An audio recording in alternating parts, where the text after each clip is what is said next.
Folks, happy Taco Tuesday, the Randy Karraker Show on STL Sports Central, presented by DraftKings, where the crown is yours. And Brenden Schaeffer joins us every Taco Tuesday here on the show. And we convene this morning after a Cardinals 6-2 victory at Colorado over the Rockies. The Cardinals finally get a post-All-Star break victory. Hey. Mr. Schaeffer, you got to be fired up. Oh, I am fired up. I'm pumped up. The fact that the Cardinals... Potential spam all the time. I thought that was the trade deadline phone ringing, potentially. Hi, potential spam. How you doing? You there? Sounding like definite spam the more we wait. It does, yeah. No potential about this one. No, you are definitely spam, aren't you? Sometimes it says potential fraud. Have you ever seen that? I have. Potential fraud. And then it's like, that's kind of like the Cardinals right now. They looked like they were for real. I don't think it's potential. No, it's just fraud. Yeah. If you thought they were a contender, hey, they did win last night, Randy, so we can be positive about that. Well, but let's talk about that, shall we? Yeah, let's talk about that. Who was pitching last night? What happened now? Oh, that's right. The Rockies have now played 100 games. Yeah. And they're 24-76. They're on pace for a record of 39 wins and 123 losses. Pretty good. 12 and at least they're consistent. 12-38 at home, 12-38 on the road. They're kind of like the Stan Musial of bad. Stan, if you weren't aware of it, had 3,630 hits in his career, 1865 at home, 1865 on the road. Here's my favorite so far, and there's going to be a lot of great Colorado Rockies stats this year. Here's my favorite one so far. How many teams are there in Major League Baseball? There are 30 teams. There are 30. What place are they in? 30th. They are 11 and a half games behind the number 29 Chicago White Sox. And the White Sox are pretty bad, too. The White Sox are really bad. Yikes. Yeah, so, any win is a good win, but is it really? No. Yeah. Here's like the prerequisite to even talking about the Cardinals still kind of being in the mix. You sweep this series, period. The end. I don't care that Eric Fedde is pitching tonight. You don't feel great about that in your tummy. I don't care that Palante has struggled and he's pitching tomorrow. You sweep this team. The guy on the other side tonight, I am convinced, is like a Madden create a player. Bradley Blaylock, I think is the guy's name. God bless him. I'm sure he's a great guy. His ERA is 10. Cardinals just need to put up a bunch of runs to be able to outdo whatever Fedde does tonight. Let's go back to create a player. My son Patrick has been collecting Madden games for years and years. As a matter of fact, we used to go to GameStop at midnight on the night it came out. Yeah. We go to, this is how long ago it was. It was at Steak and Shake. And then we would go pick up the game, and then we would come home and play it. And from the time he just turned 31. So from the time Patrick was like 12, he was making a player named John Rocky. And we talked about this last week. You're an incredible father. I just want to point that out. Right thank now. you. You're an incredible father. And he would make John Rocky, who weighed like 420 pounds and ran like a 4.240. Just a bulldozer coming through the line of scrimmage. It was unbelievable. Okay, so that's what this guy is tonight for the Rockies. Bradley Blaylock, they even came up with a nice alliterative name for him. The ERA was not probably the way you would set it. He's not running a 4.240. He's throwing, 42 miles per hour. No, he's probably great. The Cardinals need to beat him up. It gives you a chance because Fedde's on the hill. Sweep the series. Sweep the series and then come home and take on Mike Schill's Padres. Well, and like that's the team you're chasing though, Randy. So if you want to say, hey, we're still in this mix, we shouldn't be trading our expiring contracts at the deadline, this would be the week to win 6 out of 7 and say, all right, that puts us right back in the mix. And I could maybe see the argument. Really anything less than that, I do not fathom a reason that it would be sensible not to be very, very actively exploring the Ryan Helsley and Phil Maton markets. Okay, so I'm there already. Yeah. Here's the thing. Cardinals can say all they want about the Padres, and we're chasing the Padres, all right? They've got Dylan Cease. They've got Nick Pivetta, who's having a comeback year. They've got Yu Darvish. They've got Robert Suarez, who leads the majors, or at least the National League in saves. They've got Adam down there. They've got Morahan. They've got Wandy Peralta, who's having they just have a lot of really good pitching. Yep. They have a lot of really good players. They're just simply better than the Cardinals are. We should not be discussing the Cardinals and playoffs in the same sentence. I mean, the week will go by and that will probably be even more clear, but it's just the fact that you do play the Padres 4 times this weekend. Stranger things have happened. Like if you win them all, if you win 3 of 4 after sweeping the Rockies, the Padres, are probably not going to lose to anybody else. It's so far-fetched, but since it's right here on a platter in front of us this very week, and then you have 4 days before the trade deadline to explore, I am okay with waiting.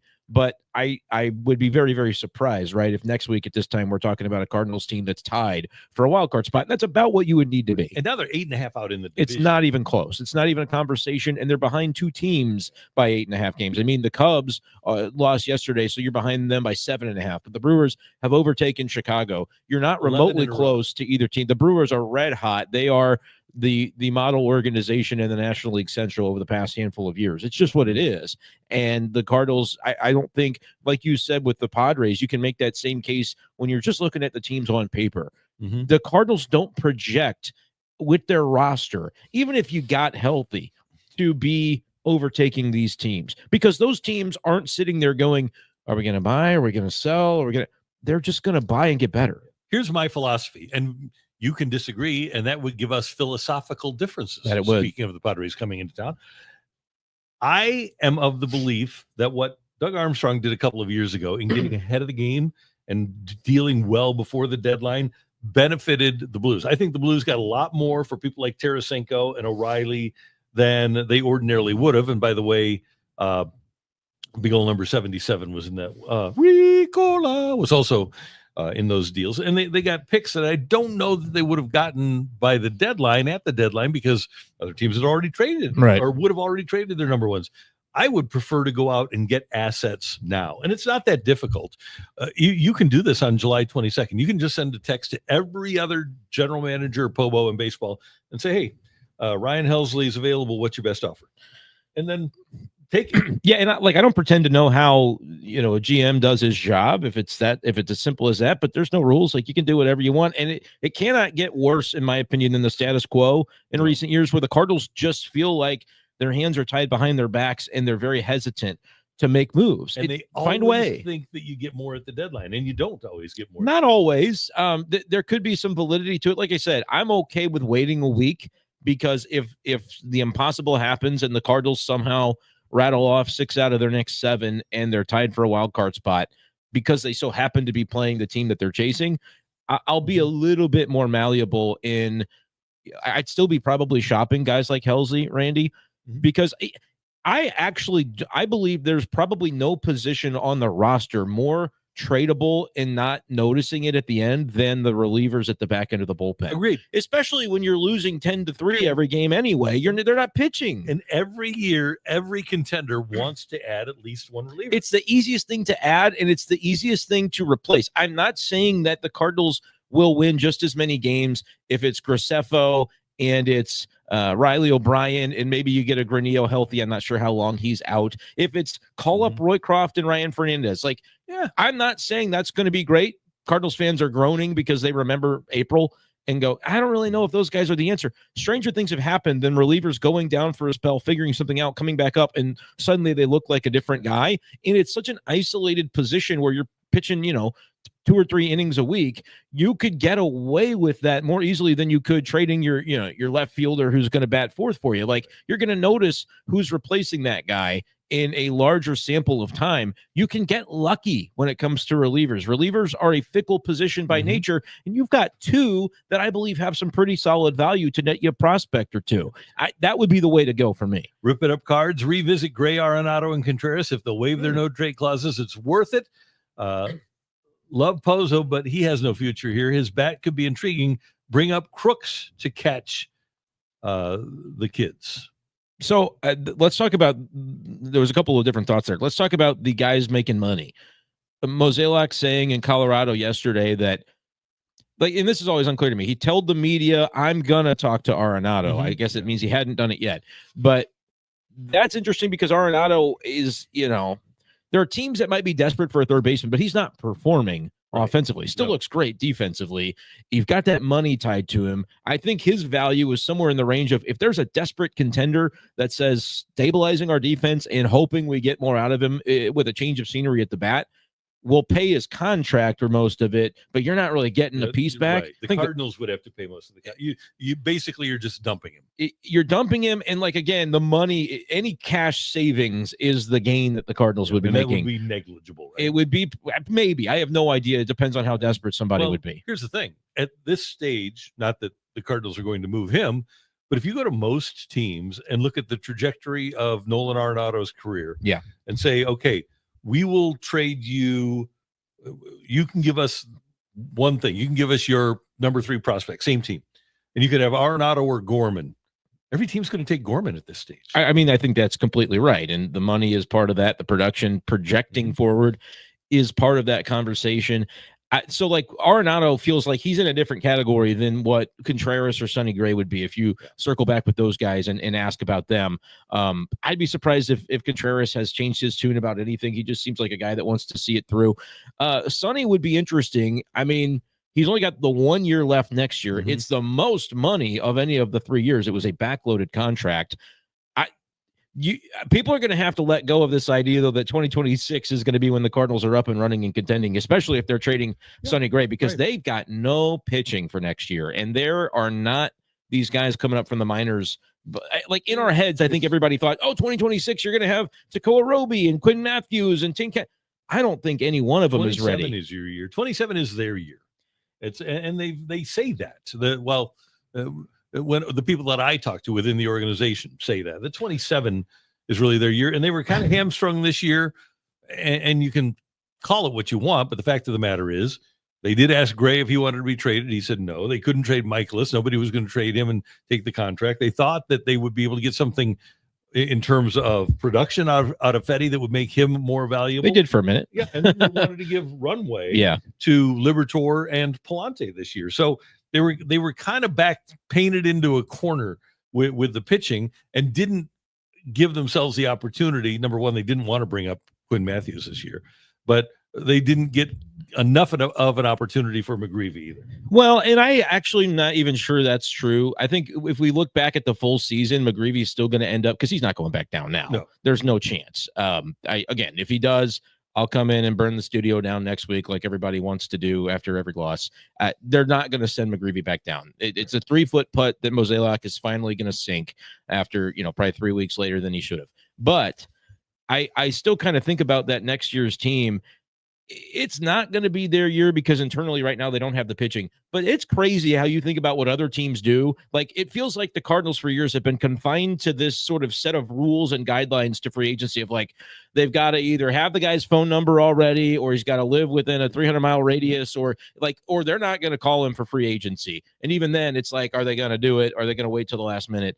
It's frustrating. New guy comes in, Chaim Bloom. I would love to think that the Cardinals could have a little bit of a change where, like, Jose Quintana has been mowing guys down for the Brewers. He didn't cost very much. There should be, you go out and spend $15 million on 3 different guys and have your pitching development staff and have your smart guys that you've hired behind the scenes take their hand at fixing a couple of those guys so that you can contend next year. But is ownership going to allow that mentality or mindset after so many years where they haven't really operated that way?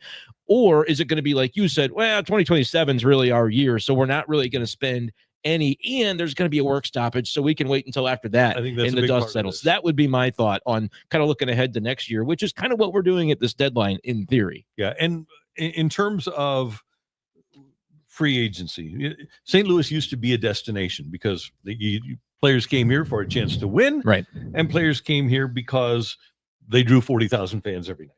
Neither of those exist anymore.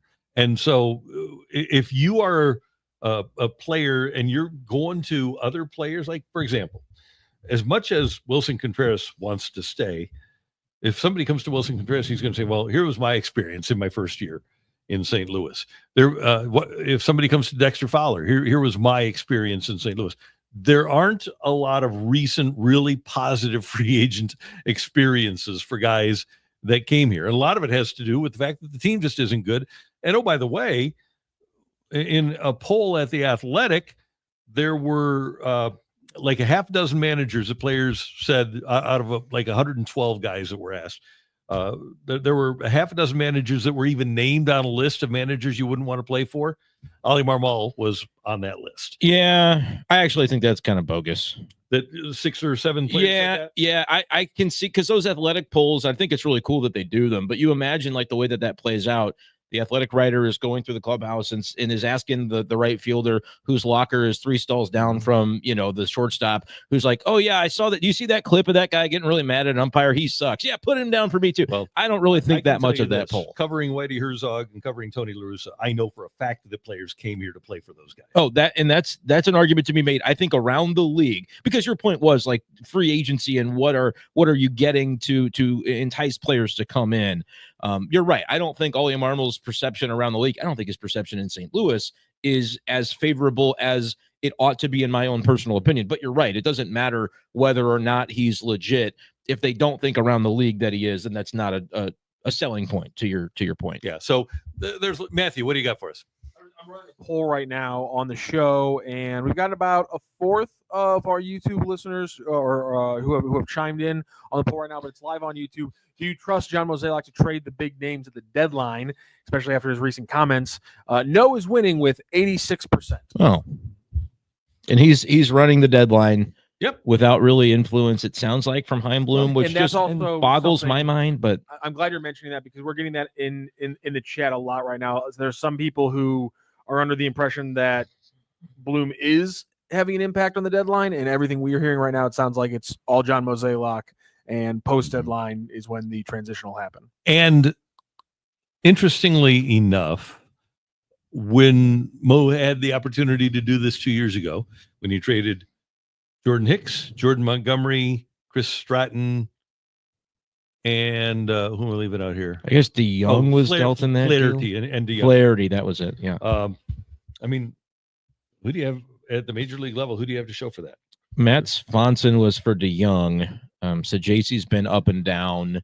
John King was in those deals, but you're talking about kind of ancillary pieces. Roby, you're hoping to have become, somebody with more upside, but he hasn't arrived yet. Like that was a deadline that I think going into it, we looked at the pieces they were trading away and go, all these guys are tradable, but none of them are really elite pieces. I think Helsley is probably just as good as anybody from that ilk. Agreed. And you're not talking valuable for value standpoint. Yes, I would agree with that. So it could be a similar deadline. You're not necessarily getting huge pieces, but at the same time, like we did rattle off 2 or 3 names that have at least been in the mix. It's worth pursuing, in my opinion, compared to just clinging to this hope that you are going to defy odds and expectations of the realities of these rosters and pass all of these teams that are more firmly in the buy category than you are, and probably already have better rosters on paper than you do coming into it. Sem Robertsay, Adam Kloffenstein. Who was the deal where they had a guy that had the exact same name as a former LSU quarterback? Who was it?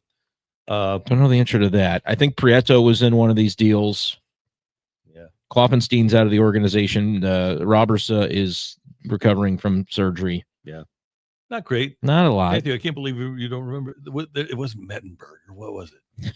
I don't know. Joe Burrow. Matt Flynn. No.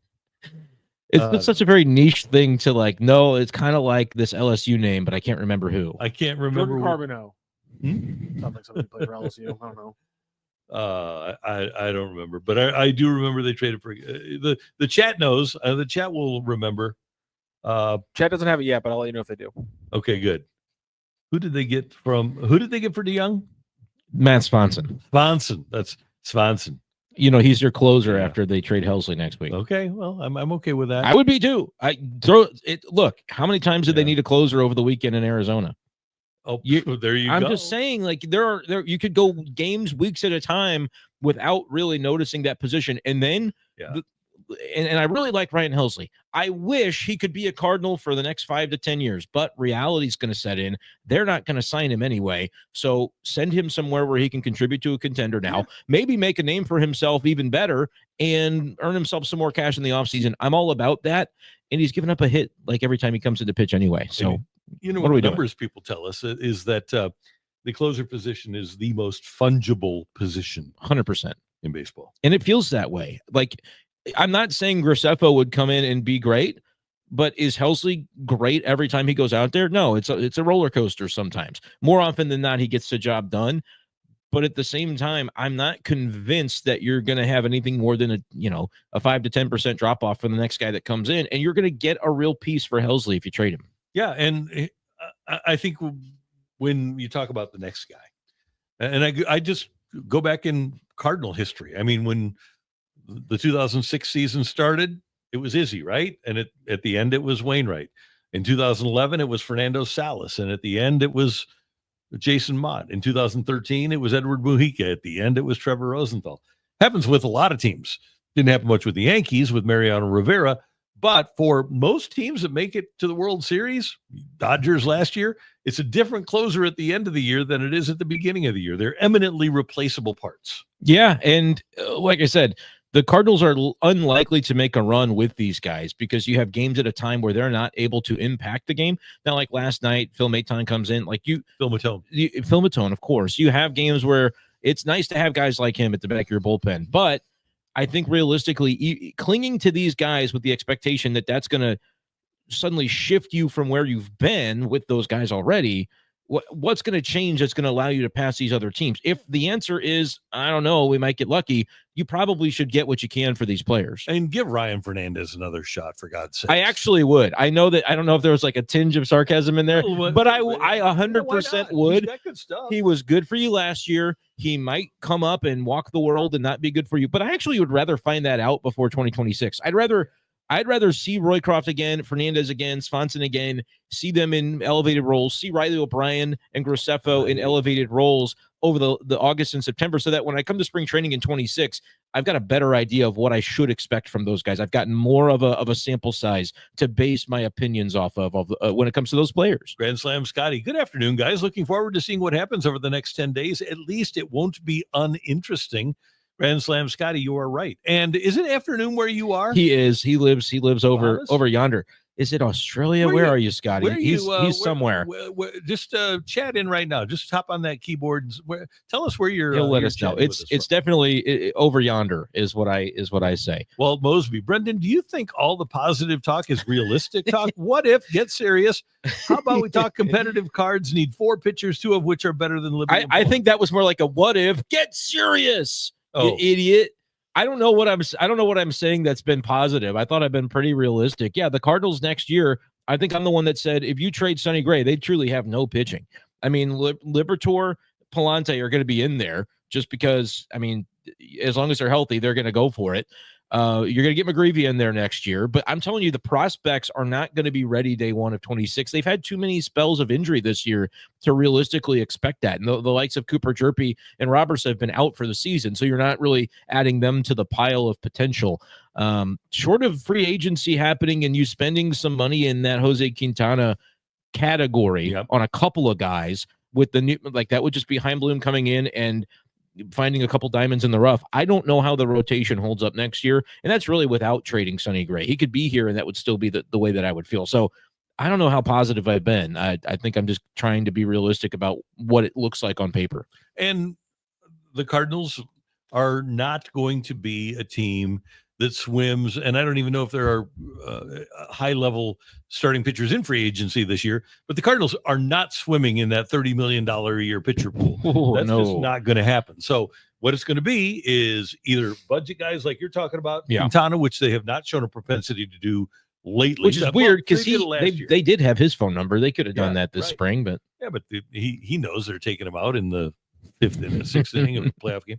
So, but last year they signed their guys because they were within a 300-mile radius and they could be or they'd pitched to the team before, Yeah, exactly. His wife was from here. There was a way to do that. Right. So they've done that before, and it's only going to be those kind of guys, I believe, and I think you agree, or it's going to be the kids. And I would much rather see a group of kids that have a chance to get better because with all due respect, well, Kyle Gibson just retired. Lance Lynn retired. They were Cardinals last year. Now they're not even in baseball. And then Sonny Gray had reached his peak. All 3 of those guys had ascended to the peak of their careers when they signed with the Cardinals for the 2024 season. Yeah, well, and Lyndon Gibson did put together pretty decent seasons to be retired a year later. I think the money didn't really work out for what they, well, in Gibson's case, he struggled and then didn't get another chance. Lynn, I think, would have pitched again, but wasn't getting the offers with the finances, probably because teams are turning to their kids a little bit more. But which kids do you want to see in the rotation next year? Because I'm not convinced any of them are going to be ready just because of more health than anything, that right now they're just not holding up. And that's why you need to see a guy like Matthews for the second half of the season. I think Roby probably is again at AAA to start next year, but Palante's going to be here. Gray's going to be here. McGreevy's going to be here, and Liberatore's going to be here. So that's 4. That's 4 of your starters. That's 4 if they're all healthy. That's Right. my main thing is So, like there's no depth to speak of that's ready. And what you have to do is you have to hope that some people that are injured right now or on the way get healthy or ascend at a pretty high level. And to that point, we do have to mention Takoa Roby, who had a couple of good starts down in AAA. Looked like he was turning the corner. Went down with an injury right before the break. Right. And there's also been Quinn Matthews has struggled in his last 2 starts, and apparently his velocity in his last start was down 2 to 3 miles per hour on his fastball, which is, suffice to say, alarming. That's a concern. He had a bunch of strikeouts still in his most recent outing, but he's walking a bunch of guys. The velocity is the main thing. Like, is that a precursor to an injury? That would be the concern. And he was hurt earlier in the year, and I have to believe it was that shoulder the last time. Which one is of the reasons for the lack of command, I would think, is that he's probably pitching hurt. Right. Because he did last year, Brendan, he had, I think it was 8 starts with at least 11 strikeouts and 1 or fewer walks. He was unbelievable on the way up toward AAA. It is the MLB ball at AAA as compared to the lower levels, and so that's an adjustment for a lot of guys. But is it deeper than just using a different baseball that he kind of has hit a wall? And it's like he'll still be effective in spurts, but it's the consistency that's not there more than anything. Like, I'm okay if a guy goes down and struggles for a little bit. I think Quinn Matthews will be fine. Is his physical health going to be fine is the main thing for me when we're talking about him. And doctors have not figured out how to fix the shoulder. Some guys don't.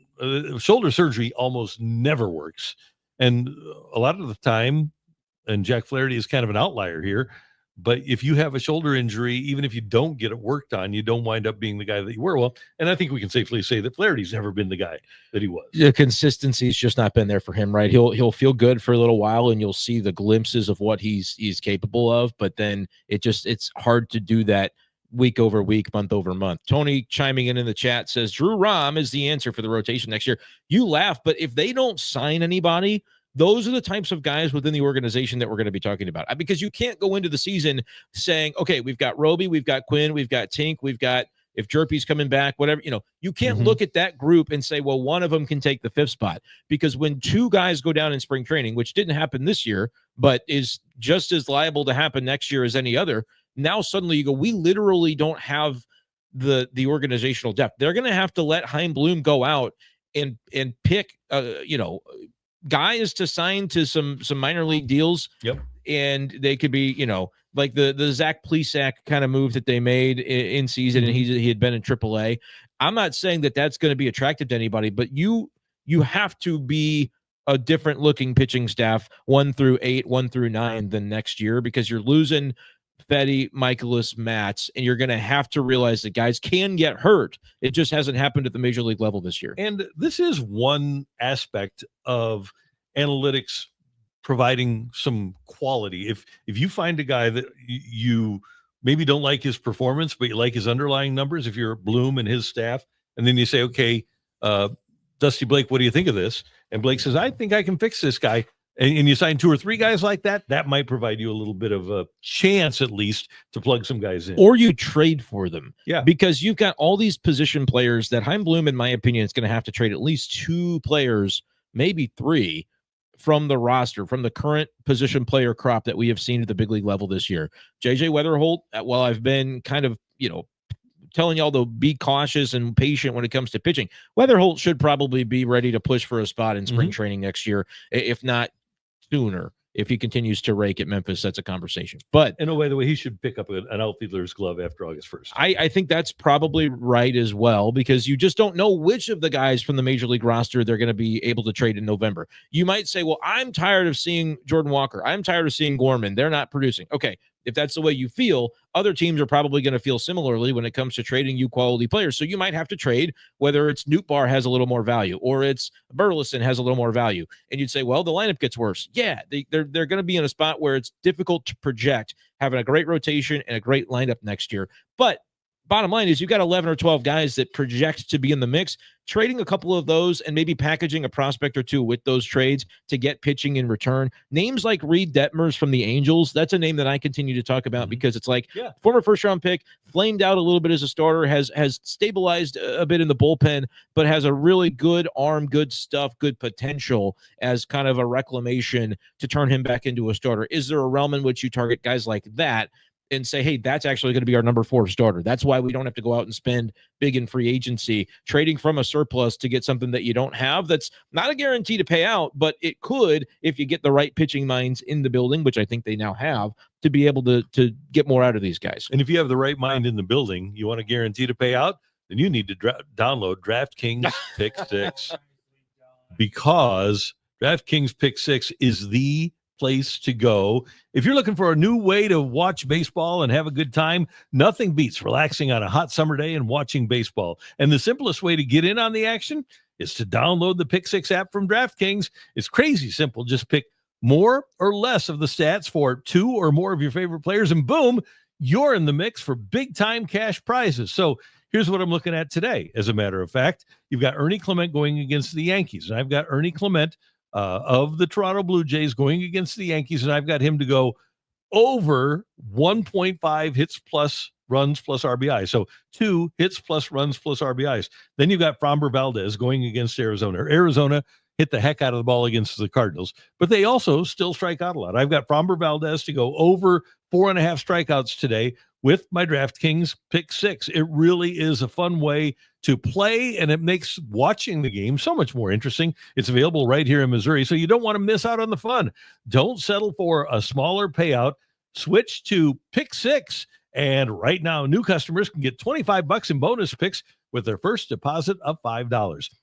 Download the DraftKings Pick 6 app now and use that promo code STL Sports. That's code STL Sports for new customers to get $25 in bonus picks with their first deposit of $5. Better payouts, bigger wins, only with Pick 6 from DraftKings. The crown is yours. Gambling problem? Call 1-800-GAMBLER. Help is available for problem gambling. Call 888-789-7777 or visit ccpg.org in Connecticut. Must be 18 and over. Age and eligibility restrictions vary by jurisdiction. Pick 6 not available everywhere, including New York and Ontario. Void where prohibited. 1 per new customer. Bonus awarded as non-withdrawable Pick 6 credits that expire in 14 days. Limited time offer. See terms at pick6.draftkings.com/promos.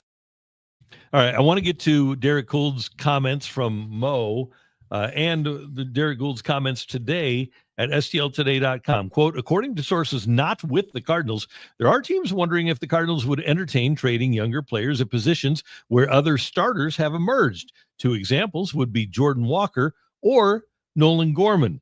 And Derek adds, the Cardinals could alleviate a logjam of players who require 40 player protection and give Chaim Bloom's front office greater room to maneuver as it takes over baseball operations towards the end of this season. I think that's one place where if you're going to make a move, you have to get the approval of Chaim Bloom. I don't think that you can trade Walker or Gorman without getting a stamp of approval from your new Pobo. I agree, because Bloom might be like, well, hey, I already had a way to get Arenado out of here in my mind. I was going to get that done, and Gorman was going to be my third baseman. Like, there has to be communication between these two gentlemen. And I don't know the extent to which that's been happening. I have no reason to believe it's not, but it's like we just hear a lot about how it's just Mo. It's all Mo. Mo's in charge, and Chaim Bloom is kind of in that advisory role, still sort of taking stock of things. I would agree with you 100%. What's your take, though, on Walker? Because mine is that I would be very stubborn. I wouldn't trade him because I feel like he's not to the point for me where you're ready to trade Dylan Carlson for Sean Armstrong. Like by the time that happened last year, it was time. Yeah. I'm going to be stubborn when it comes to Walker and let a whole new regime come in and maybe give him one more year, even if that means he starts at AAA next year because they've slotted out positions above his head. I would not trade him right now at what I perceive to be almost a negligible value. Agreed. And there's a couple of reasons. Number one is that he does things that make you know, not believe, make you know he's capable. That ball he hit to right center the other night in Arizona would have been a home run in 28 of the other 30 ballparks. And it didn't go out there. It was in the wrong spot. And then he hit another one on Sunday that would have left 27 of the 30 major league ballparks. So it's in there. He hits the ball really hard. His exit velocity is good. But you combine that with the fact that he's only 23 years old. And his career has just been messed up. I mean, he got drafted into COVID, right? Yeah. And then the shortened season in 21. And then they've got him playing third base, and they try to move him to the outfield, and that kind of messed him up. And then they bring him up and say, well, yeah, we like you because you handle adversity. And then the first time he faces adversity, they send him to the minors. That's 23. Then last year he's hitting 155, not even a month into the season, and they send him out for most of the year. And then this year he's been injured. So there has been and I know you say excuses. Yeah, it is, but it's also reasons. It's an explanation for what we've seen in some ways. Because he really has not had a stretch yet at the major league level where he's had the opportunity to get rolling. And a lot of times I feel like when Cardinals fans say trade so-and-so, they mean I'm tired of seeing so-and-so on my TV screen. I just want him out of here. That's not really the way that the front office should be handling trades. They should be trying to trade players that they believe they can get more value from via trade than could be provided by that player to their team in the long run. Jordan Walker, to me, like maybe there's another team who they're licking their chops because they see the potential still in Jordan Walker, and they would give up a moderately decent piece for him. Unless I'm getting a piece that feels like they're overvaluing what we've got from Jordan Walker, I'm just going to hold on to him and say, if he rides the Dylan Carlson train to nowhere, I will accept that happening sooner than I would accept trading him for a mediocre piece while his value isn't particularly high. You and I are in syncopato there. Let's turn to, is Donovan on this team the next time they're in an LCS? Ooh. If the answer is no, there's something to saying that his value will never be higher than right now. Not saying I'd do it, but a thought. Now we're cooking. I would not let John Mozeliak trade Brendan Donovan personally. That would be a conversation where, he probably finishes out this season and has a good year, and Chaim Bloom can take stock. But if they're trading Brendan Donovan, that just like we said with Gorman and Walker, even more so, this is the best player on your team. Yep. You have got to make sure Chaim Bloom is on board with that, because there's 2 more years of Brendan Donovan, and I'm not saying that Chaim Bloom's history wouldn't suggest a willingness to trade him, because coming from the school of the Tampa Bay Rays, that's kind of what they did. Those guys are 2 years away from free agency. Trade them while they still have a good deal of value before they become a rental and lose a lot of that value. There's an argument to be made. I would be on the other side of that, saying that I think Brendan Donovan, you're going to still get 5 or 6 good years out of him. He would be a top flight extension candidate for me. Have they already soured feelings on that front with the way they handled arbitration this past spring? I have no idea. But to me, I don't think if the Cardinals are aggressive as they should be, which isn't to say like $30 million pitcher contracts, but just trying a little bit in the trade markets and in free agency, this shouldn't be a 5-year rebuild. So in my opinion, Brendan Donovan's prime should still be coexisting with a period in which the Cardinals are winning ball games. So I would keep him. The Arizona Diamondbacks played in the World Series 2 years ago, 2023. Do you think they were asking, is this guy going to be on the team the next time the Diamondbacks are in the LCS? 2 years before that, in 2021, when they went 52 and 110. We oversimplify this so much, because without opening times on it, and it's not how it works. Never know. Not if you have a good front office. It's not how it works. How about and again, the Royals right now aren't in a great season. They're a few games below 500, but they lose 100 games and then last year make the playoffs. Like, if you have the right people in place, it doesn't have to be this 5-year process to rebuild. I think that's an antiquated way to look at it, because there are still values to be found in the markets, in trades, and free agency that a savvy front office can come in and take advantage of and jumpstart an organization. This Cardinals team is not in a spot where they stink. Like, they won 83 games last year, not playoff caliber. They're going to win 80 this year, not playoff caliber, but like, they're in the middle. It's not a far-fetched imagination to think they could win 8 or 10 more games by making a couple of moves And next Brenden, year. sometimes you see a team and you say, man, that team just doesn't have ability. That team just doesn't have physical ability. And that player X, Y, sometimes you see this with the Pirates. That player just has no chance to ever be really good. I see a lot of those guys on the Cardinals that have a chance to be good. Donovan already is. Wynn has a skill set without question.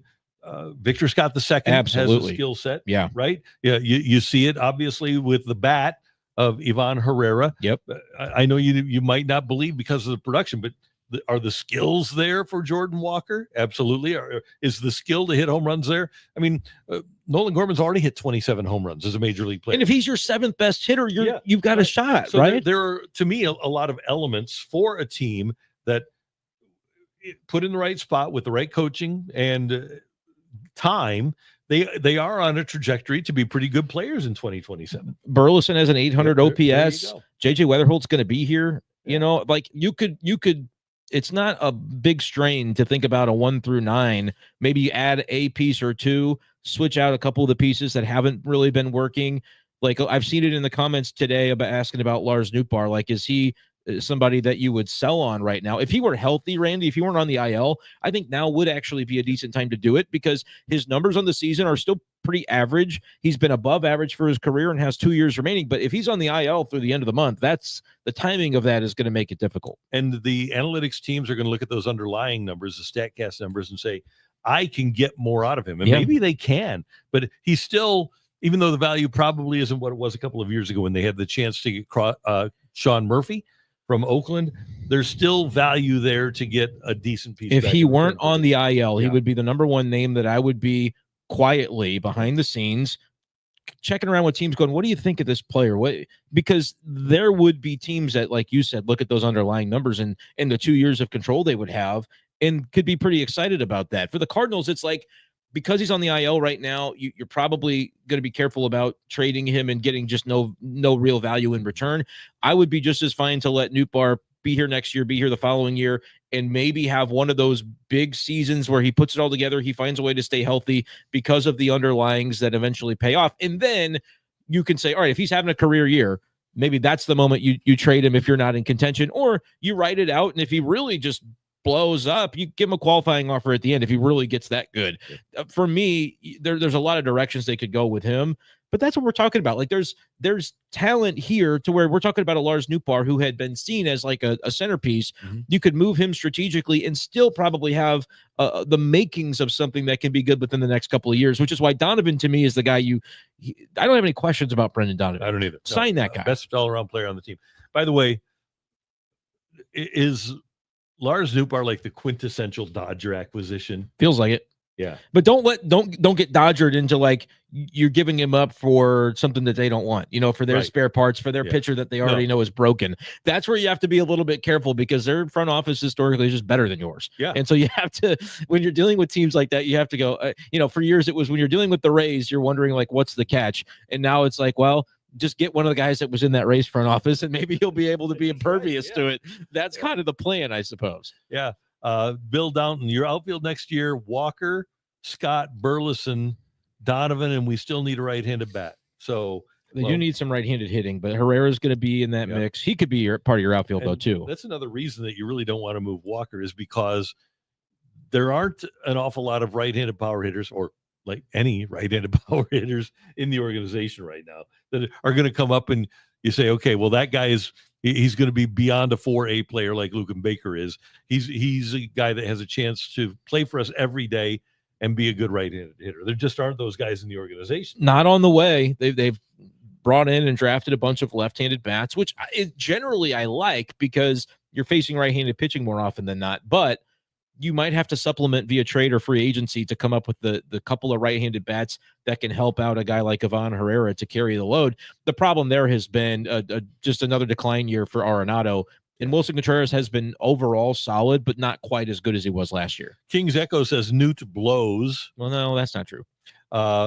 Brian Smith, trade Helsley, Matz, Matone, and JoJo and then let Heim and his group handle anything else in the offseason. I do think, and I don't know if this is happening, I get the impression that it's not, but I think Bloom should be the guy because he's watching the minor leagues. That means he's watching other teams in addition to the Cardinals.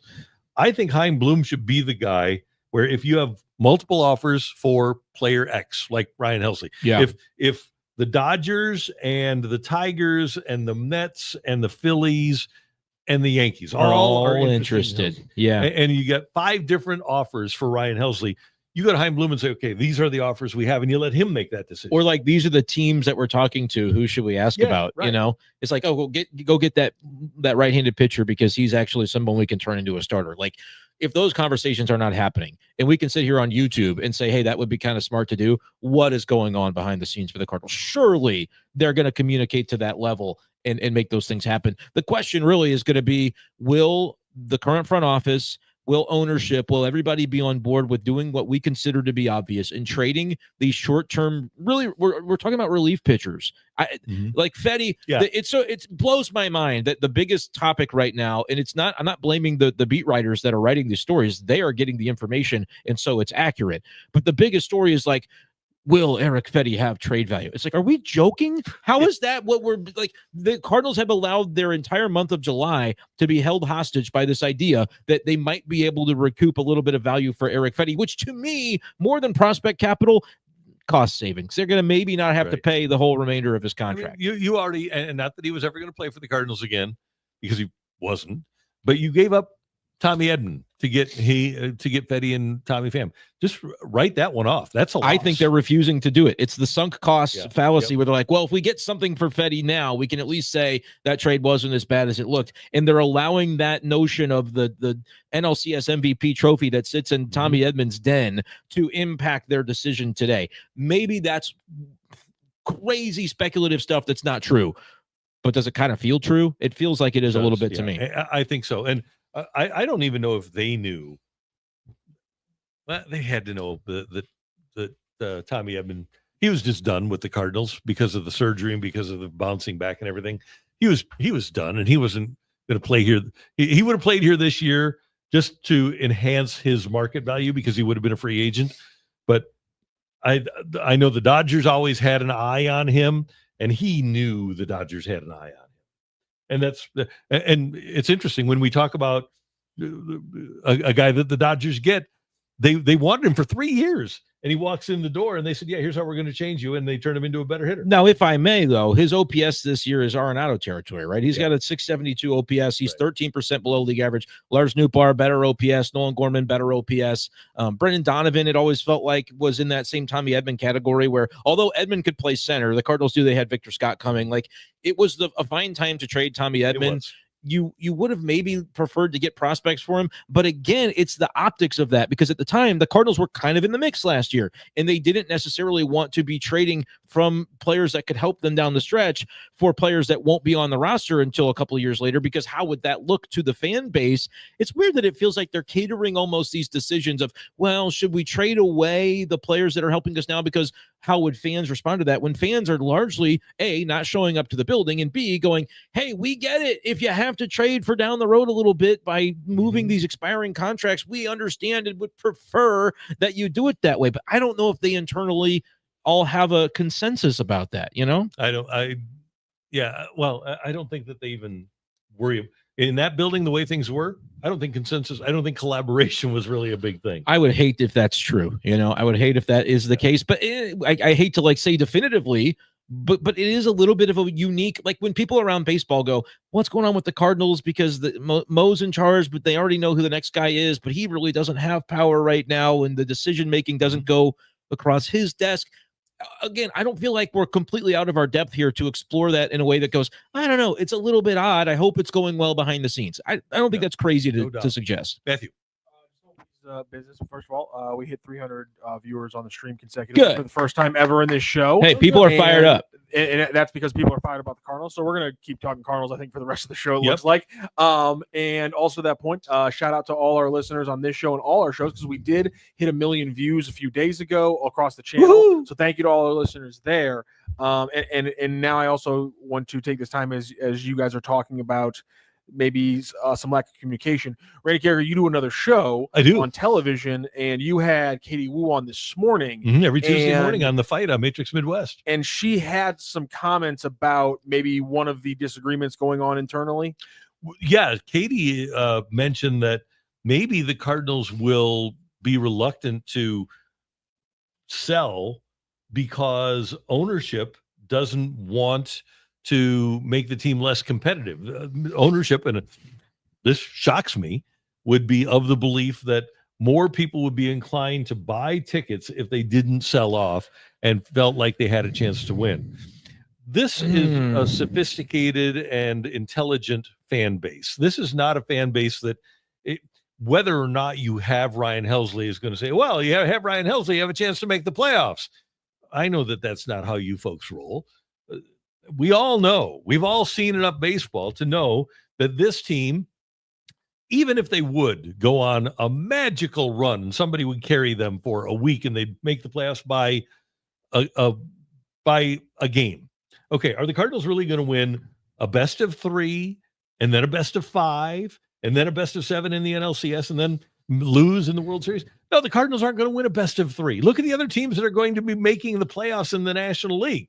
Number one, they aren't going to make the playoffs.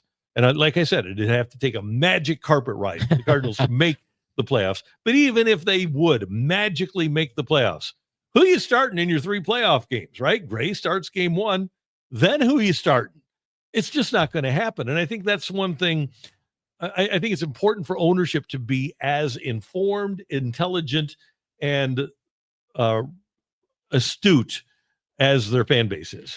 Yeah, and like we don't see that one exactly the same, because I do find the value in, if you think you can make the playoffs and there's like a genuine chance that you can, pursue that, because crazier things have happened than, if Sonny Gray pitches the best game of his life and then somehow bullpen game in game 2, you win 2 out of 3. Now you're talking about home playoff games. Like, I believe that there is value in that. That would be a lot of fun for downtown St. Louis. It would be a lot of fun for a starved fan base. We say now, well, they're not going to win the World Series, so I don't care. But if they were in that spot, people would get fired up about it. They, by the way, they are starting on the road if they. Well, that's why I said you'd have to win the 2 out of 3 first to even get to the home playoff game. So, like, I'm okay with ownership thinking there's a chance that we sneak in, kind of like the Blues did, and maybe there's a way to get some home playoff games out of that, even if it's unlikely. My premise stops before that, though, where it's like, you're not making the playoffs while all these other teams have on paper better rosters than you, and they're going to add the deadline where you cannot afford to trade prospects for short-term August and September rentals. That would be completely boneheaded. So they're not going to do that. And I think the other point to be made here is the Cardinals aren't going to sell a whole lot more tickets. That's the other part, right? We'll start school. We'll be in September. So let's just assume that they go on a little bit of a run in September. Kids are already in school. People have started their lives up again. You're not going to be drawing 40,000 in September. Antiquated thinking, if that's really the way that, as Katie is outlining, it feels like it's going on behind the scenes. It's antiquated from ownership, if that is the thought process as to, well, we've kind of struggled with attendance. It'd be nice to get a few more butts and seats. Maybe we're wrong, though. Maybe people really think, which I actually do think, it's one of the rare, really cool in-game experiences they have at Busch. The red lights and the Hell's Bells. I'm going to go to a game because I have a chance to see 15 seconds of an AC/DC song. I've got to take the opportunity to do that. Maybe that's what it all boils down to here, Randy. That was worth my $26. Because you might be up between 1 and 3 runs going into the 9th inning. And as much as we're joking about it, I do really enjoy the red lights and the Hell's Bells, and I take a picture of it from the press box every time I'm there for it. But realistically, is that impacting ticket purchasing decisions as you get into school starting back up? No. In the same way that this front office and this ownership seems to be thinking the most important thing in July is whether we can recoup Eric Fedde's trade value. Yeah. I think those situations are identical. It spells the way that the organization thinks that I believe to be a little bit antiquated and a little bit off base when it comes to these topics. And Matthew, let me just make one quick point here about after the trade deadline for the Cardinals. First 3 games in August, you're at San Diego. Second 3 games in August, you're at the Dodgers. Then you get a day off and you come home against the Cubs for 3. You do get the Rockies here for 3. Sweep. Then the Yankees are in town for 3. Then you're at Miami for 3. And oh, by the way, the Marlins are like 26-17. They've been giant killers recently. I mean, they're beating good teams. Yeah, too. they are. And then you go to Tampa for a couple, and then you wind up with the Pirates and the Reds. That gets That's easier to end August. Well, the Reds are with you they're in the tied standings. with the Cardinals right now. Yeah. And then September's not easy either. no, I mean, you've got the Giants, you've got the Mariners, you've got the Brewers, you've got the Brewers on the road and at home. You've got the Reds again, and then you wind up at San Francisco and at Chicago. Come on, let's be real here, folks.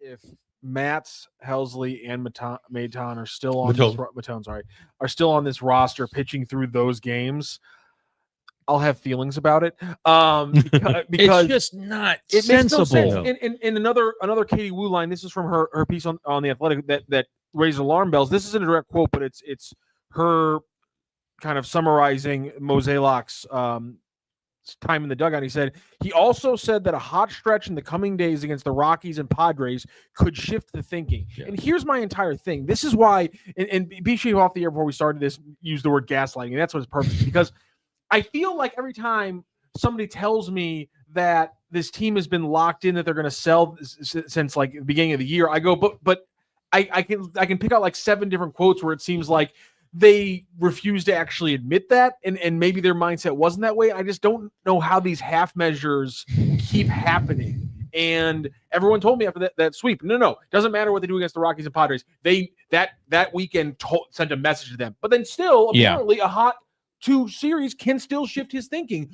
I'm so confused about what's going on right now. This is me trying to discern, because I'm reading what you're reading, and I wasn't in Colorado. I don't have any insider nothing on this, but I'm discerning what I'm seeing. And it feels like it could really be that ownership feels one way and the front office would see the sensibility to do it another way, and that they're not always on the same page with that. And so as you move through a season, like, ownership would of course stand in the position of, gosh, if we happen to sneak closer to a playoff spot, that's better for business because fans are going to come, fans are going to be excited to see what happens at the end, and maybe we get some playoff games out of it as well. That to me, if that's what is being driven by ownership, and the front office is like, well, we're not going to do anything differently than they want things done, then maybe that's where you have a little bit of that rock. But I actually generally agree with the idea that if you sweep the Rockies, which is the prerequisite, you have to do that, and win 3 of 4 from the Padres, that's 6 of 7. Again, am I predicting that? Not necessarily. I do think they'll sweep the Rockies. You just have to. But will they win 3 of 4 from the Padres to then basically draw even with San Diego for a wild card spot? I don't know. We'll get to see those games play out. We'll see.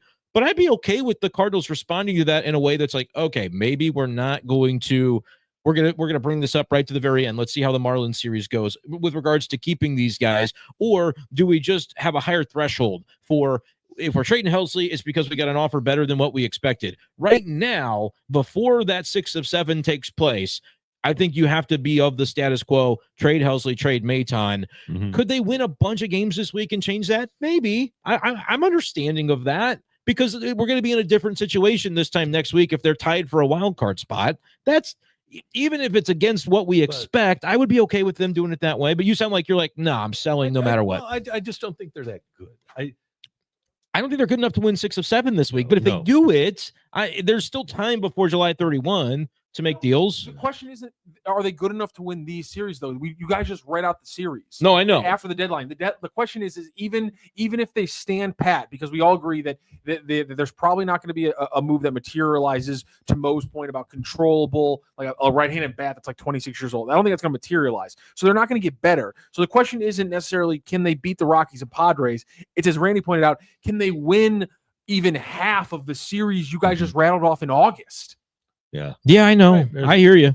It's you wouldn't project it, you wouldn't expect it. But if they do something unexpected between now and the deadline, could that suggest they could continue to defy the odds? Maybe, but it's agree that in the moment, because let's not do the hindsight thing. Let's say in the moment that if they go into post deadline without trading any of those relievers, it is in the moment something that we would call a mistake. As long or let me say this, I'll phrase it better: an unnecessary risk. But if they're in a wild card spot on that day, would you feel the same?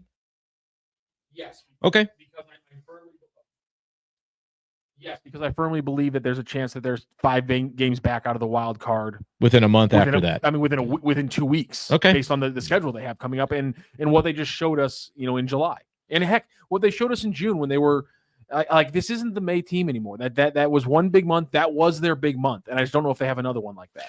Eddie Money chats in. Brendan, do you think when Helsley? Some want to know what's going on with Fox Sports? What's going on? What's new? Big Ten is defending Michigan in the aftermath of their cheating scandal.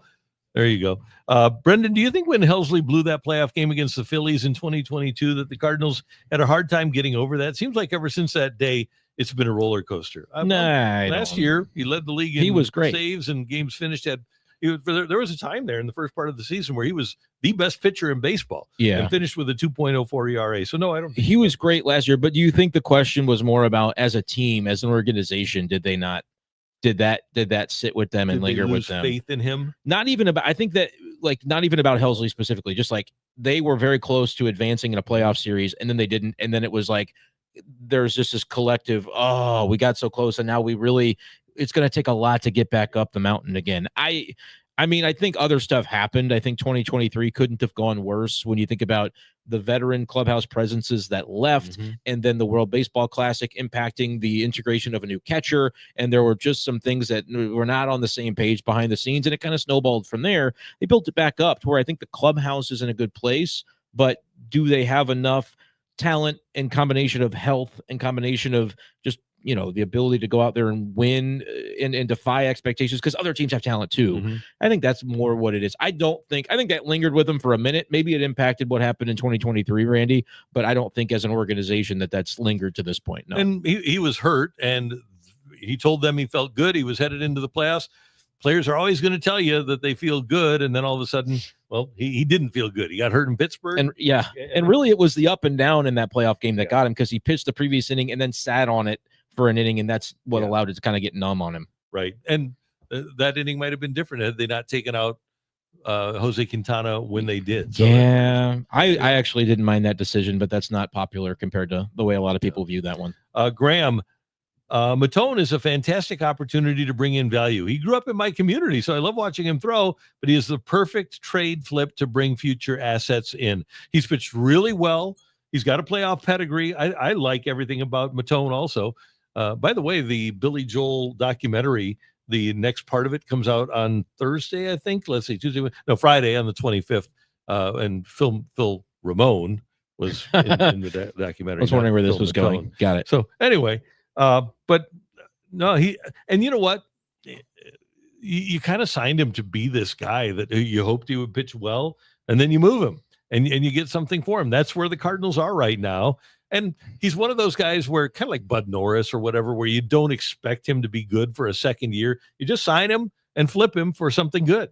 And if you had been better in contention, it would have been just fine to roll it out and have him be a setup guy all the way through to October. But right now, again, they're not a bad team, but it's hard to project that his presence and the presence of Helsley is going to be what pushes you over the hump when you haven't been over the hump with those guys. And I would still contend that if you traded them both, the Tigers last year sold Flaherty at the deadline. They made sell moves. And then like the Cardinals version of that would be bringing up these guys that we don't know about, Ryan Fernandez or Chris Roycroft or Riley O'Brien as a closer, but we'll find out together. And then next year you'll be able to say, hey, that really didn't work out when we put Riley O'Brien in the ninth, or holy crap, the guy's stuff was electric and now he's our closer. Like that's a runway of itself. Great to be able to find right? out what you have in that bullpen for next year. I think that would be, and if it doesn't work out, probably we're going to just win 82 games anyway. So, what did you lose really? Not much. A couple of other chats from you folks. If Fedde keeps it under 5 earned runs, Mozeliak might list him on Craigslist as lightly used, still spins occasionally. Good point. And also, Randy, I think, let's see, this is from Eric Cleveland. I think you'd see more excitement if they see the team trying to do something different, tired of the same old stuff. And I think that starts with Mo. There's clearly Mo fatigue, and they needed John Mozeliak to be removed as the Pobo because regardless of the success or failure of the team, there were people who have this confirmation bias. And even if the team was doing well, there's another No, you don't want to answer it? Yeah. Even no. You want to? You want to? Yes. Okay. Hello. They're never there. Hello. Hello. Good morning. This is Molly. I'm Here, calling to Molly's. let you know that this enrollment period, you could Enrollment enjoy period. fantastic Okay. free Stand by here. This is going to be very fun. Okay. It's going to be, Brenden, you like this? I don't. It's going to be awesome. Okay. Molly is a robot. She's not going to respond to anything. Listen, there's a small group of listeners who demand that he answers these calls, and we do this now. Help you get the best new benefits from the leading insurance go. companies, including She food insisted cards, she's a real free medication, person. and even cash back up to $250. Good. I have it here in the system that you have Medicare. Just want to confirm if it's both Part A and B of Medicare. Yes. This is a HIPAA violation already. I mean, You have qualified for the update. Okay, good. Give me a second to connect you. Thank you. Okay. This is going to be the fun part. Okay. So just stand by. My name is David Williamson. How are you doing today? Hi, David. I'm doing good. How about you, brother?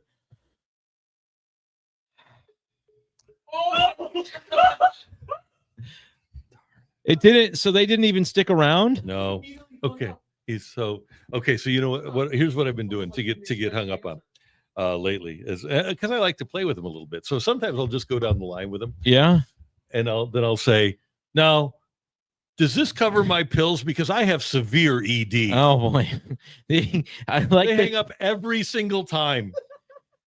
the comments are wondering if you should have asked if what they can get for Phil Maton if they could have. Yeah. Oh, well, yeah. We'll do that next time. That was actually pretty good though, because I made a comment off to the side that Molly wasn't a real person, and she goes, "I know it may sound like that, but I am a real person." That was pretty good. Unbelievable. That was actually, I did not expect that.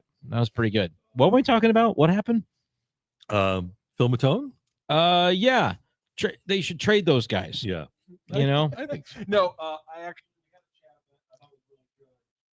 It was somebody kind of asking Randy. It was basically Randy, if you were running the team, what public message would you want to put out right now that makes the most sense for negotiations and attendance? Okay, so I think that you need to be honest, and I think you have to have messaging. You have to say, okay, we get that you have not liked not having a great chance to win. We understand that since Whitey Herzog got here in 1980, pretty much every year, sans 1991 through 1995, this organization has proudly competed for at least playoff spots. We understand your unhappiness in not making the playoffs, and we're doing everything we can, but this is going to be and is a process. It's not an event. And there is a thought process here. And that's why we have Hein Bloom building our minor league system so that we can maximize our young players and be what the people that we brought in from outside this organization have built in the past. What Rob Serfolio has built, and Larry Day, what they have built in Cleveland, what Hein Bloom helped build in Tampa.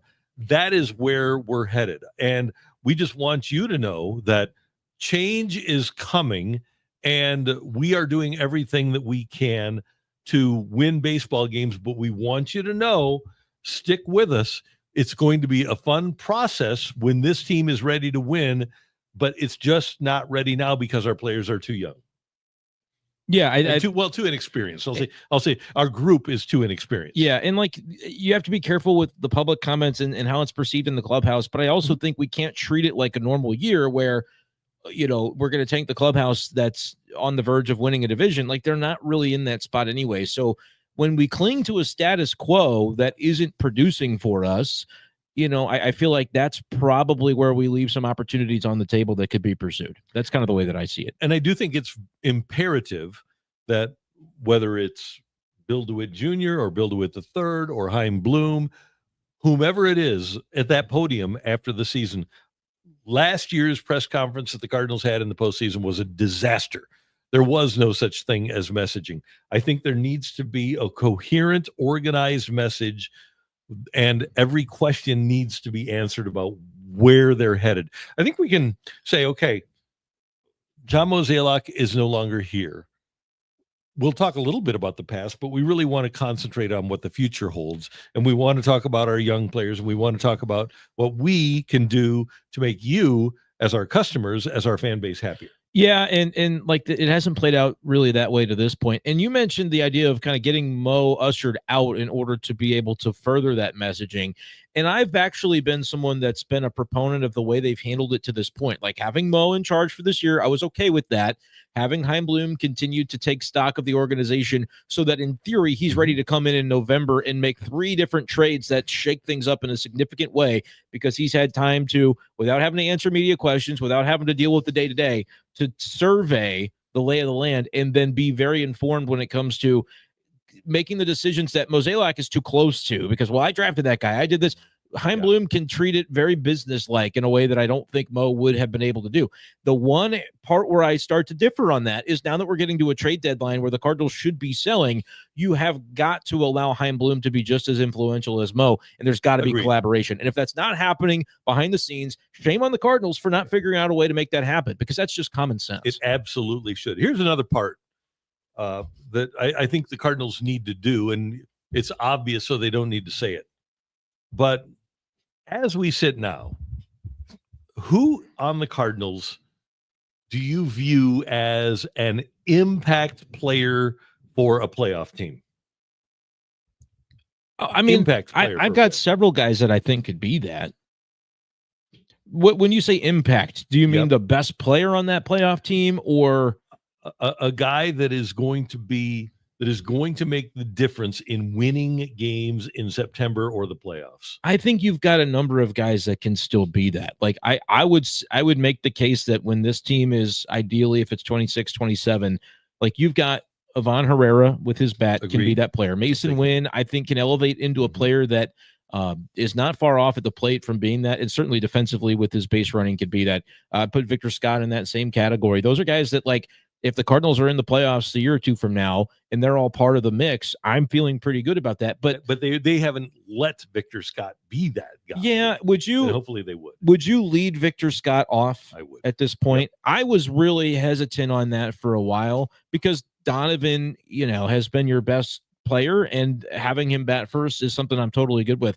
But especially now with Nootbaar on the IL, and especially with the Gorman on the IL, I wouldn't want Nootbaar batting too low, which I guess at a certain point that hasn't mattered either because he was struggling. But you could make a case that Donovan slides back to 3 or 5. 3. And Burley would be 5, and you could have a pretty good 1 through 6 that goes left, right, left, right. Scott, Herrera, Donovan. Yep, that's pretty. And then Wilson 4. Yep. Burley 5, Mason 6. Pretty good. So, to your question about impact, that could be a playoff 1 through 6 in my opinion. So, and that could play. I agree. I just don't think that they have that guy that they don't have anybody that scares another team. They don't have a superstar. Right. They don't have that feared bat. Right. I agree with that. The guy where the other team going into a playoff series says, kind of like the Cardinals in 2013 with Big Papi, where they say that guy's not going to be. Oh, sorry about that. My bad. But you know what I'm saying? I do. That guy where every playoff series we watch, where that guy is coming up in the order. And some teams have multiple. The Cardinals, I don't think, and could Herrera become that? Just doesn't have the track record, hasn't played in the playoffs to be that. Sure. There are guys on the roster. Could Burleson, we're seeing guys with 800 OPSs, but the track record isn't really there. Wilson Contreras leads the team in homers with 13. I mean, that speaks to that lack of fear, because when you have fear in a playoff series, Randy, you're afraid the guy's going to hit a homer. Right. And the Cardinals don't have guys that are hitting homers. And so I think that's part of too, where people say, oh, Lars Nootbaar blows, he's terrible. No, he doesn't. You thought he was going to be that guy for this Cardinals roster, and he's not ever going to become that. He's just another of 6 or 7 solid players.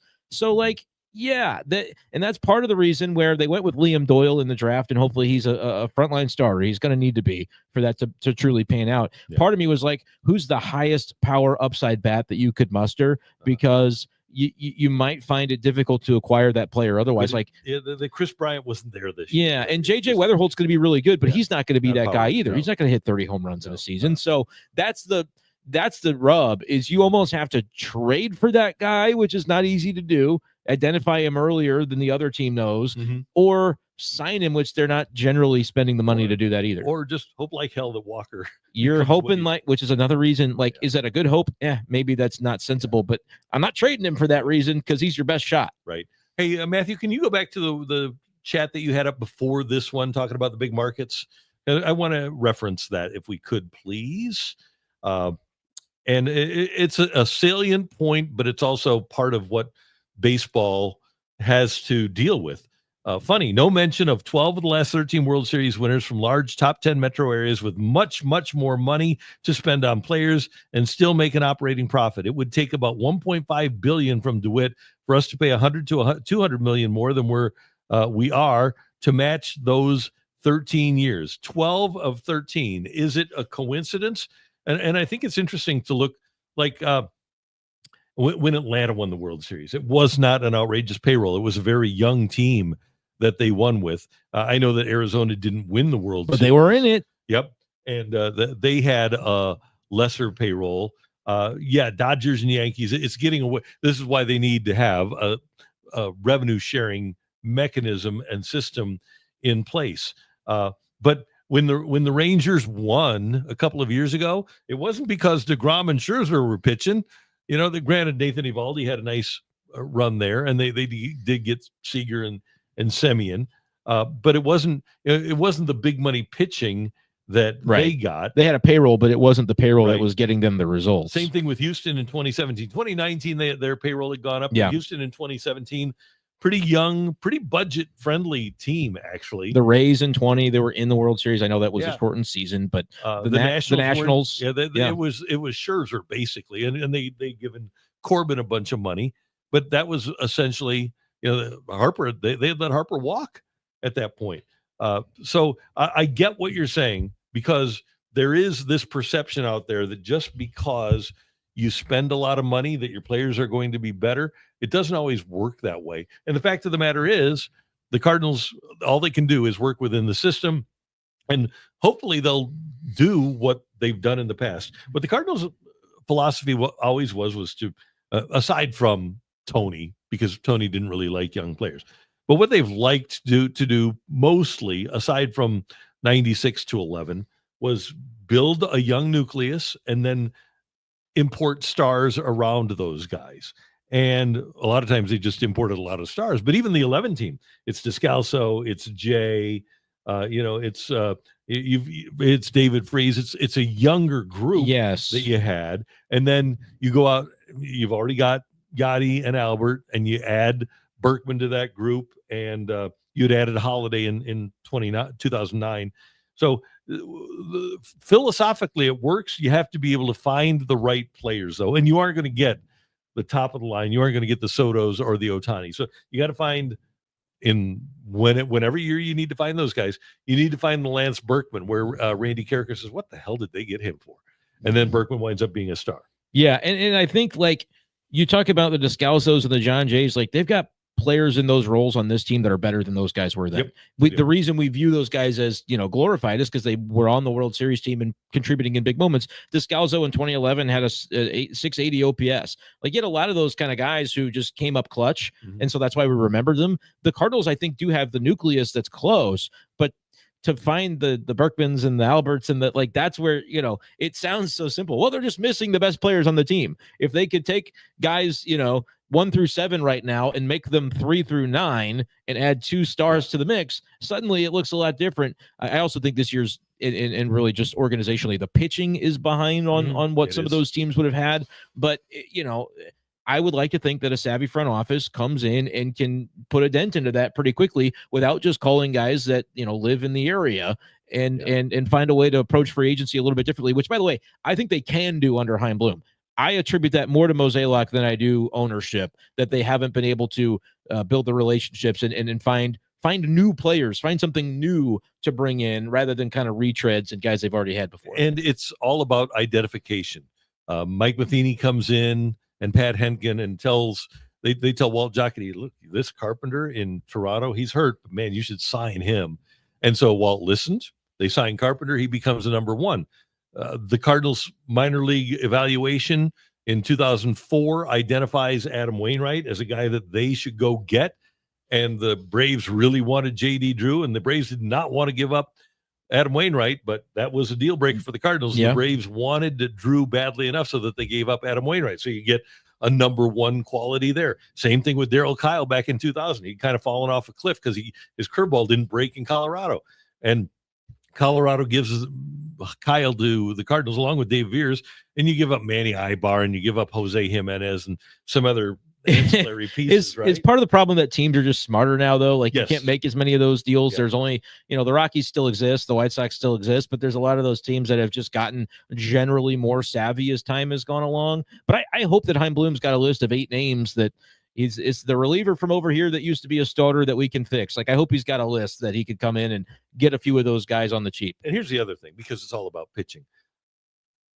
It'd be nice to have a latter-day Dave Duncan, because Dave Duncan fixed all of those guys, right, or got them going. And the Cardinals are going to need to identify pitchers that have ability where they say, okay, this is the tweak I need to make. Woody Williams was in town last week. I don't know if you've ever heard this story, but Woody Williams said when he got traded here in 2001, he came from San Diego for Ray Langford. And in his first pitchers meeting, before his first start, Dave Duncan, and you remember if you watched Dunk, they didn't have computers and Dunk wasn't a computer guy, but he always had like a 4-inch binder in front of him in the dugout. And Duncan tells Woody Williams about a particular hitter. He says, he won't swing at a curveball until it's 0-2. And Woody had never had that sort of education about a hitter before. So curveball, no swing. Curveball for a strike, no swing. And then finally, 0-2, curveball out of the zone, the guy swings. He said, I was sold there, 6 shutout innings, and I was a Dave Duncan guy. Woody Williams' career ERA plus was 103, just above average. In his 11 games pitched for the 2001 Cardinals after coming over from San Diego, he went 7-1 with a 2.28 ERA and an ERA plus of 190. It was immediate. It was immediate. And it was a 2.5 ERA the next year at 35 years old. Yes, and his that first year and a half in St. Louis is an ERA plus of like 175 for a guy whose career ERA plus is 103. And he was still an all-star in 03. He's a monster. Yeah. Pretty good. What an absolute And I think that spoiled Cardinals fans, though, of that generation. Like, I grew up in that generation where I was a kid watching those games, and it's like, well, I don't know, Dunk's just going to bring somebody in and we're going to have a rotation. Like, I don't know, don't question it. That, like, it doesn't work that way. He was special, and you can't replicate that. I asked Dunk when he went into the St. Louis Sports Hall of Fame, I said, what's your proudest thing as a pitching coach? He's like, those Woody Williams numbers in 01 were pretty good. pretty close. He said it was getting 18 wins out of Kent Bottenfield. Oh, okay. which turns into Jim Edmonds, right? Exactly. So, right. I mean, that's even more substantial. Yeah. He was amazing, and there's just Kent Bottenfield catching some strays on that one a little bit, but I mean, there's a million. You had Joel Pinheiro, you had Todd Wellemeyer, you had Garrett Stevenson, you had Dustin Hermanson. You had the big guys, you had the Carpenters and the Wainwrights of the world, the Darryl Kyles. It was unbelievable how good he was as a pitching coach. And back when Peter Gammons, when they did Baseball Tonight on ESPN, when ESPN cared about baseball, Peter Gammons at that time would talk about how the Cardinals had $100 million payroll, but because of Dave Duncan, they only had to pay $80 million for it. Right. Because they had all of this quality pitching, but it was less expensive because Dunk was making it great. Kent Bottenfield won 46 games in his career. Yep. He won 18 of those in one season of a 9-year career. And the Cardinals said, well, let's get a guy who should have gotten more Hall of Fame consideration than he did for him. Yeah. Right at the right time. That is something. Yeah, Bottenfield didn't do anything after being traded away from the Cardinals. He's a good immaculate grid guy. How about Rich Hill? Rich Hill is going to pitch again for the Royals today, I think. Yeah, at 45 years old. Edwin Jackson for the all-time record for most teams played for. And he was with the Cardinals in spring of 2010, but never did pitch. But and so I count him. It's do you? Yeah, I do. So I think he's tying the record regardless, even without the Cardinals. Right. But he'll be their number 3 next year, of course. There's two immaculate grid guys where I play actually 3. Where I play, and you can do this in my mind. If you do it where it's guys, but they have to have been Cardinals. Greg Vaughn, never played for the Cardinals, but he was in spring training with him.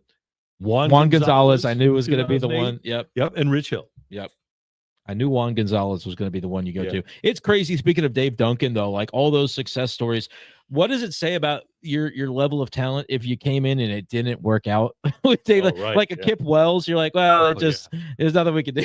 There's nothing we can do.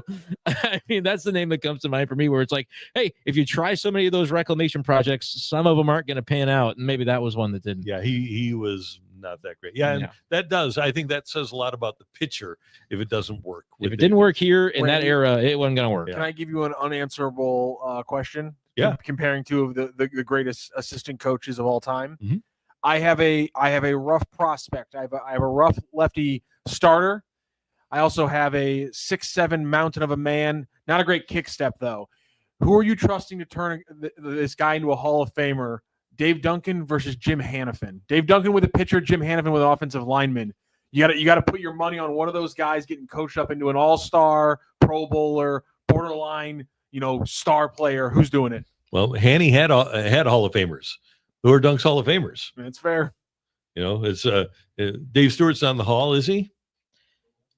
Burns isn't in the Hall of Fame. But turning guys from useless into all-stars. Well, but I mean, that's a Hanny problem. had that ability to build a unit too. If you look at that football Cardinal offensive line of the 70s with Deerdorf, Dobler, Banks, Young, and Finney, aside from Dan, the guys were Conrad Dobler was a defensive lineman in college that he turned into an all-pro guard. Hanny was pretty amazing. And then Hanny, and not that Dunk wasn't a great evaluator. Dunk would have told you, by the way, he wasn't a great mechanics guy. And Hanny was totally a technique guy. Dunk was game plan, like we talked about with Woody Williams. But Jim Hanifin was, in terms of attitude, in terms of technique, he was like the perfect coach. How he's not recognized by the Pro Football Hall of Fame is beyond me. But that's the way it is. Hey, I'll tell you what also is not beyond me is the spectacular wings, the trashed wings at the Fenton Bar and Grill, because I love to go in, and whenever I need them, I get them. They're absolutely delicious. When you go to the Fenton Bar and Grill, if you want an absolutely mouth-watering appetizer, try the greatest, most delicious trashed wings you'll ever have. Slather them up with some of that signature award-winning golden sauce. You're going to love it at the Fenton Bar and Grill. And you see the Toasted Rav there on the right. They've got great beer specials. Head on in and watch the game tonight or tomorrow. Tomorrow's a day game. And visit your friends at the Fenton Bar and Grill. You say, I don't have friends at the Fenton Bar and Grill. Everybody is your friend at the Fenton Bar and Grill. It's the dive with a vibe, and it's a fun place to go. It's on Rudder Road. It's just 2 minutes away from the soccer park in Fenton. My buddy Chuck Nash is the 2024 Maitre d' of the year. He's a great guy. You'll say hi to Megan. She's there every single day. Say hi to Jamie. Say hi to Candy. Today is Tuesday, so you should be able to say hi to all of them, along with Casey. I think Casey will be there on Tuesdays as well. It's the place to go. When you go, tell them Randy sent you. Learn more at FentonBarandGrill.com. Check out their absolutely delicious menu and then stop by and have a great time. You're going to have great food, great service with fun people at the Fenton Bar and Grill. Stop by and tell them Randy sent you. All right. Is there anything else that we missed on this show, Matthew? Matthew does a great job of putting the show together. The ACC is going to have injury reports, which is good. Well, I actually did, because we have B-Schaeff on today. I did want to get this little college football story out there because we talked about the incredible reporting from Eli Hoff of the STL Post-Dispatch a few months ago when he got the Mizzou numbers out. Well, the Aggies numbers down from Texas have also been reported on. Great job by them getting these numbers. And I just wanted to get one of our Mizzou experts in B-Schaeff, just a little insight on your thoughts on, now that we have two different SEC schools, and we have the money in front of them, from July 24 to July 25, and both articles put out this time frame. Mizzou spent $31.7 million. Texas A&M spent $51.4 million.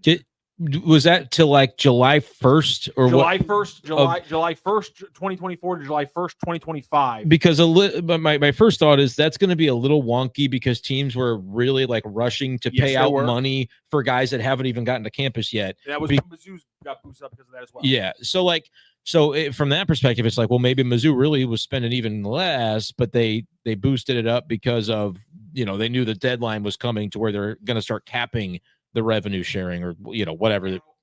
Now this is also the only other comparison we have, which is the entirety of 2024. So take out the July date, just the entirety of 2024. Mizzou did 12.4 million, and then so you kind of got to move the time frames. From the same July to July time frame of 2023 to 2024 for Texas A&M, they did 19.4 million. So you are seeing relative 3xing of the dollars for both teams, and it's not surprising to me that Mizzou is behind by this dollar amount for Texas A&M. Not the Texas A&M, the oil barons. In fact, the fact that they're only 20 million behind Texas A&M, a team that is made how much are they paying for spending a bunch of money in softball? Yeah, and how much are they paying Jimbo Fisher to not coach? That's a good point. So the fact that it's only a 20 million difference actually kind of gave me a little bit of the 31 million from Mizzou is a pretty good number. No, I'm not worried. Like, look, Mizzou says they're going to spend to the max on the revenue sharing. How anybody manages to go above and beyond that, like 21 million number, I'm not exactly clear on, because the clearinghouse is going to tell you that the outside NIL deals are valid or not. Mm-hmm. They said most of the ones that were under the previous system were not going to be considered valid, but there's going to be ways around it. There's going to be organizations, schools are going to have to change the way they do things.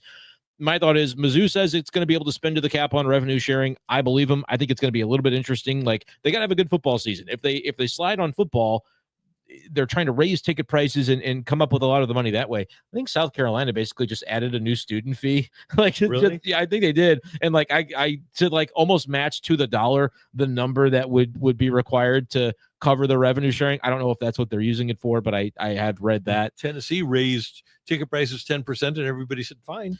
Yeah, and like that, Mizzou is in an interesting spot because they're selling out every game. They're going to probably do it again this year. But I don't know if everybody's going to be ready to say fine, because it's all kind of newer. Right. Drinkwitz is doing a lot of really good things, but it's happening recent. The big end zone renovation, all this is coming too. I'll be curious if they go 7-5 and they raise ticket prices. Is the support going to be there? We'll see. I've got season tickets for the first time this year, really excited, but it was in a lower price tier, right? That like for young families, people in my position, are people going to next year, if it goes up a bunch again, is it going to be there? But they say they can find the revenue. I believe them. I'm not worried that Texas A&M is spending more money than Mizzou. That should be expected. And I can tell you what's going to happen with the real NIL, because I know this clearinghouse exists, but there's going to be another lawsuit because someone will sue. Yeah. So there's going to be a quarterback. Let's just say the Ohio State quarterback, whoever it is, says, well, of course I'm making $200,000 a year doing a hit on a Cleveland radio station because that's what quarterbacks get. And the NCAA is going to say, no, you can't. And then the guy's going to go to court and say, well, Shedeur Sanders is getting $200,000.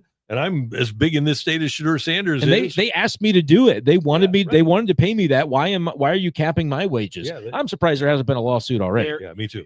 It's coming because the clearinghouse is rejecting a lot of deals right now that I think that people were expecting were going to be pretty easy. Just like that, there's like car dealership has a guy signed. And the clearinghouse is saying no. Who are you to say that my business isn't worth? It's not worth it to my business to have this spokesperson. It's a joke that's going to be allowed to go on. I can't wait for the first lawsuit. It should happen because of that. Because places like Texas A&M, if the cap is 20 million and they're going to find a way to spend 51 million, that means there's going to be they're going to have to get 30 million through the clearinghouse. Yep. And by hook or by crook, they will make that happen. One other last point that I thought was interesting, just going forward, because this is the first time we've seen this, that $51 million, $49 million to men's sports, $2 million to women's sports. That is, while I did point out 150% jump in revenue for men's sports, that is a 350% jump for women's sports NIL revenues. So just a little thing that was also in that article. Okay, I want to before we go, I want to get you guys' thoughts on this, and maybe because you're so young, it might be a difficult question for you to answer. Jimbo Fisher was 58 years old when Texas A&M fired him and gave him $76 million to go away.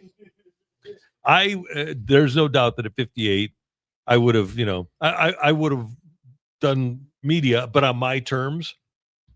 You wouldn't have to retire. You could just kind of do what we do here. But I would you retire? If you're 58 years old, you got $76 million in your pocket. Yeah, I think so too. I think if you gave me that money today, I'm retired. I'm doing, you know what I mean? I'm still doing podcasts because I enjoy it, but it's on my terms. And I'm 31. So yeah.